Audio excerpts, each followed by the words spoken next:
Please join me in welcoming our director of tonight's film, Samira Dalit Kimur. Dalit.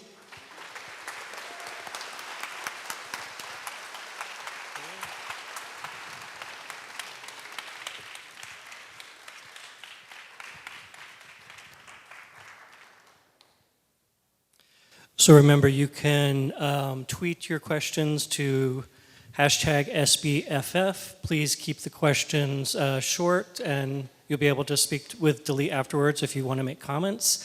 So do we have any questions at this time? Yes, ma'am. The question is where is the story from? What is it based on? It's based on a true story. Actually, some figures. There's an investigator in Israel that wrote a book about women who, try to commit suicide and explode other people, terrorists.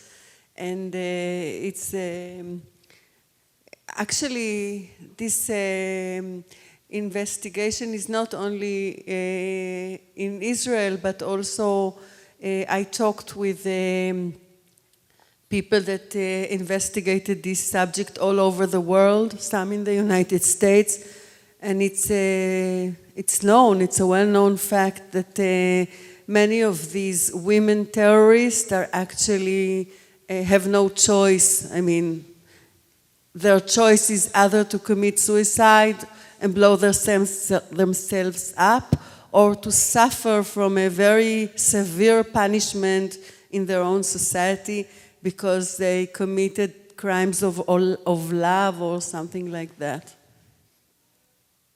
It's not the only reason why women become suicide bombers. It's not the only reason, but it's very common.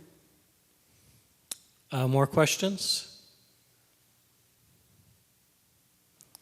Yes, sir. The question is, what would the Israeli government do with a character like Samira? It depends on the crime, not on the reasons, I think, like any other place. I mean, she would be in jail.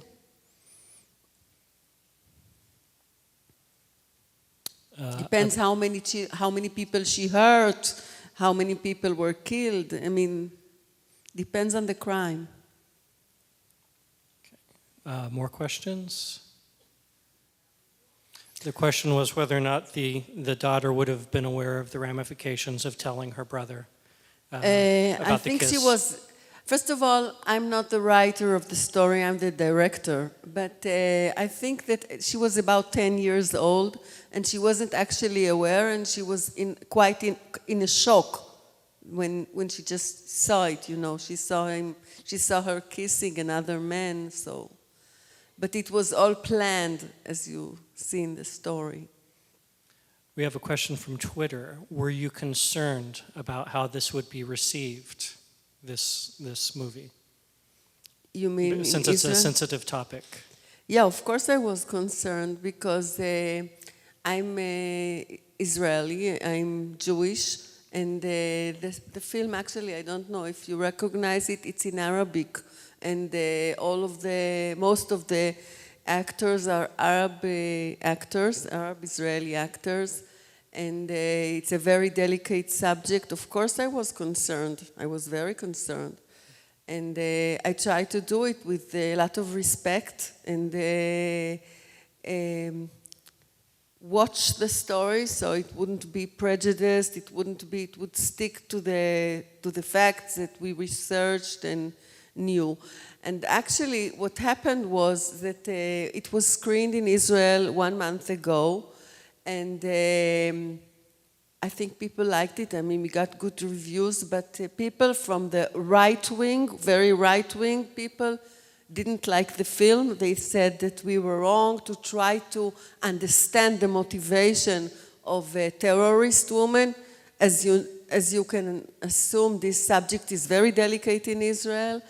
And so the very right wing was criticizing us for even trying to understand her.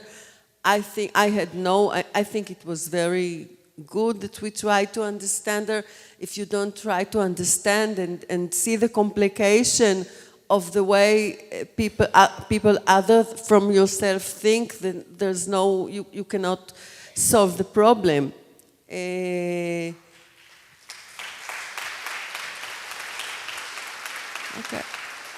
And I wanted to tell you something. I mean, you didn't ask me, but I really wanted to tell you this.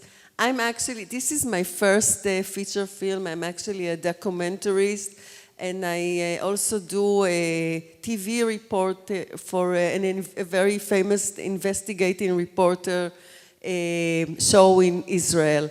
So we had this problem because, you know, the film is 40 minutes, which is, you know, it doesn't fill 1 hour, and we had to fill 1 hour, and I came with the idea after the film. We had when it was screened on television, we had to fill 60 minutes. So after the film, we had a discussion with someone who is an expert on terrorism, and then I made a report with a real suicide bomber like Samira, but you know, a different woman. And it was a 11-minute report with a real one after this film. And I think it would be interesting to compare the real woman and this is a fiction film, of course. So the real woman her name was Shifa Al-Qudsi, and she was caught with 2 hours before the explosive were brought to her, and somebody snitched on her. She was caught and brought to the Israeli prison for 8 years. And in order to interview her, I had to get a special permission from the army, because I went to Tul Karem, which is a Palestinian city under occupation. So it's kind of dangerous for me to go there. And we went there, we got a special permission, and we heard her story. So I think it was very important, because she gave us what is not in the film. She gave us the national reasons. Actually, her reasons were revenge. And, well, first of all, it has some of the... First of all, the way that the interview was handled, I was there. But in the interview were 3... how do you call, like, the CIA of the Palestinians? How do you call it? I don't remember. I don't know the name in English. Like the Mossad of the Palestinians were with me in the room with rifles, with you know, like it is a big censorship. She couldn't say what she wanted, okay? With three men around her. But what I could understand was that she was divorced in a very young age. Her husband left her, and she was left with a child. In their society, it is very, very, she actually, it's like the end. It's very, to be divorced in this society is very rare and very unfortunate.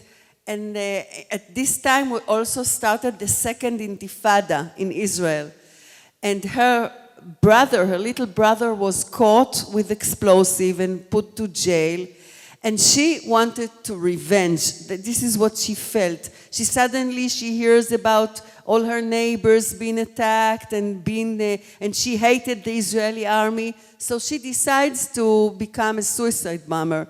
And I asked her, how can you leave your little child and just go blow yourself up? Because she was married when she was 17 and divorced when she was 18. Actually, the one who grew her child was her mother. So she left the child with the mother. She wanted to blow herself up. And actually, all the politics she got when she was a hairdresser. She opened the report and she said that she didn't know what was going on in the newspaper. Actually, what was going on in the news, when she opened the newspaper, she only looked at the horoscope. And all her political assumptions and political views, she got in jail.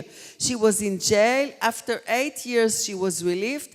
And what was so interesting in the story, that she became now a peace movement enthusiast. So she's going all around the world and trying to make peace with us. And she says that the way of terrorism is not the right way now. So this report was shown after the film, and it was very interesting for me to compare between the real terrorist woman and the fiction one. And actually both together show us the complicated picture of these women. We had another question. Oh, sure, yes. We had another question from Twitter asking if you speak Arabic and what the difficulties were in directing a cast where some of them spoke Arabic and some of them spoke Hebrew. First of all, I don't speak Arabic. I mean, I speak a little Arabic. The Arabic of the film I know by heart now, so this I know. But now I work with an interpreter. She sat next to me, and but you know, you do so many rehearsals and you read it so many times by the end. It's like you don't speak the language, but it's like music. You can sing it. I can sing the film. Thank you, Dalit Kimor. Thank you for coming. It's very surprising for me to see that so many people came to see my film.